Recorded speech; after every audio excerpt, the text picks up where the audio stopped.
Vous savez, la famille, quand Dieu veut prendre ton problème et qu'il veut, voilà, laver ton nom et que les gens voulaient, genre, te salir, donner une image de toi qui n'est pas vraie, en tout cas, il le fait de la plus belle manière. Comme les Ivoiriens disent, quand Dieu veut prendre ton palabre, vous voyez. Juste un détail. Vous savez, quand on était à la recherche d'Alexandra, et puis après, quand la police est venue, la police qui nous avait contactés, des Trois-Rivières et tout, quand ils ont commencé à chercher déjà les corps d'Alexandra, qu'est-ce qu'ils sont venus nous dire? Non, on a retrouvé un carnet dans sa chambre. Vous savez l'histoire, certains d'entre vous le savent déjà. On a retrouvé dans son carnet personnel, là où elle a écrit papa et maman ne m'aiment pas, ma maman ne m'aime pas, et mon papa ne m'aime pas aussi, veut me marier à un homme aux États-Unis que je n'aime pas.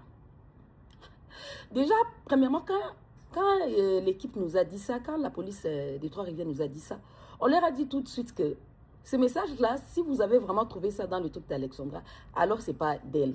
Ça peut être peut-être d'une amie d'elle qui a laissé et tout, et tout, et tout.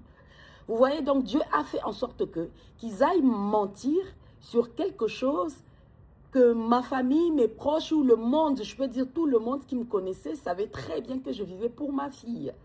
Donc, ils ont voulu mentir sur quelque chose qui était vraiment, voilà, qu'on savait que ça pouvait jamais être ça. Tout de suite, on a dit ça à la police. Et je ne sais pas pourquoi est-ce qu'ils avaient menti sur un sujet pareil, ou est-ce qu'en ce moment-là, je me dis, moi, jusqu'aujourd'hui, je me dis qu'ils n'avaient pas encore, peut-être pas ouvert son téléphone, ou bien ils n'ont pas lu nos échanges, ou quoi, pour comprendre un peu la relation que les gens avaient. Vous voyez, ils ont voulu mentir sur quelque chose comme ça.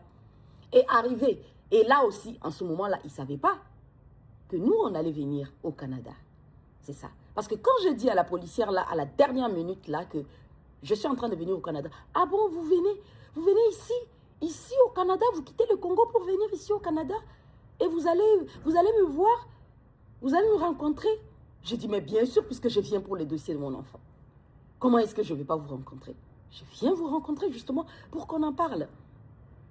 Vous voyez? Et quand j'arrive sur place et qu'après insistance, pour voir ces carnets, ils ont sûrement pensé qu'on n'allait pas avoir le temps de lire le carnet ou de prendre le temps.